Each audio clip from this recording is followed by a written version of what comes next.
Hey everyone, this is Matthew Kemp. Welcome to Theology on the Ground. Coming at you today from Hebrews chapter 3. Let's get at it. Hebrews chapter 3 verse 1.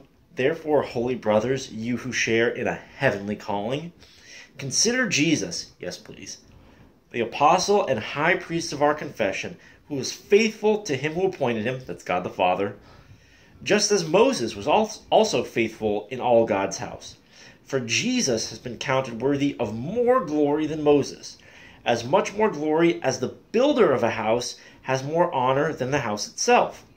For every house is built by someone, but the builder of all things is God. Now Moses was faithful in all God's house as a servant to testify to the things that were to be spoken later.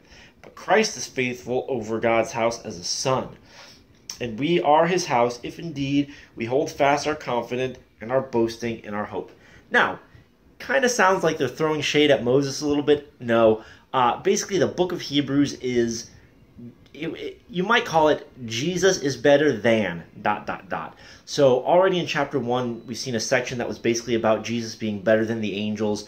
Right now, Jesus is better than Moses. Later on, Jesus is better than the sacrificial system. That's the whole point of the book of Hebrews. Jesus is better than everything. Let's compare him to some stuff and let's see how he's better than it. And here this is Moses. And Moses, because Moses was a big deal in the Old Testament. A big deal for the people of Israel. The major redemptive act that God did in the Old Testament was the Exodus. The deliverance of the people of Israel out of the land of Egypt, creating them into a nation, delivering them to the promised land of Canaan. That's called the Exodus.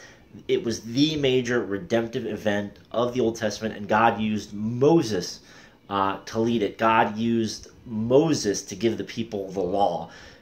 So Moses was a big deal, and the whole point here is, look, Jesus is a bigger deal.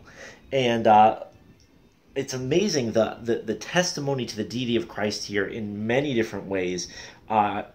He calls Jesus the creator of Moses, right? So Jesus has been counted worthy of more glory than Moses, as much more glory as the builder of a house has more honor than the house itself, right? So he's saying, hey, Moses is the house, but Jesus is the builder of that house. Jesus built Moses. Jesus made Moses.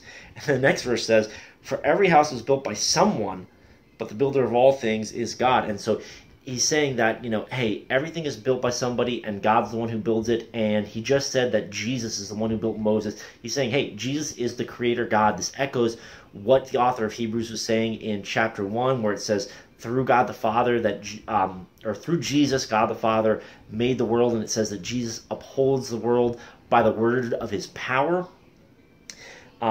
So another maybe section, potential title for this section would be the created things and the creator God, right? There's a clear line of demarcation. There's a clear distinction there. There's created things, creator God.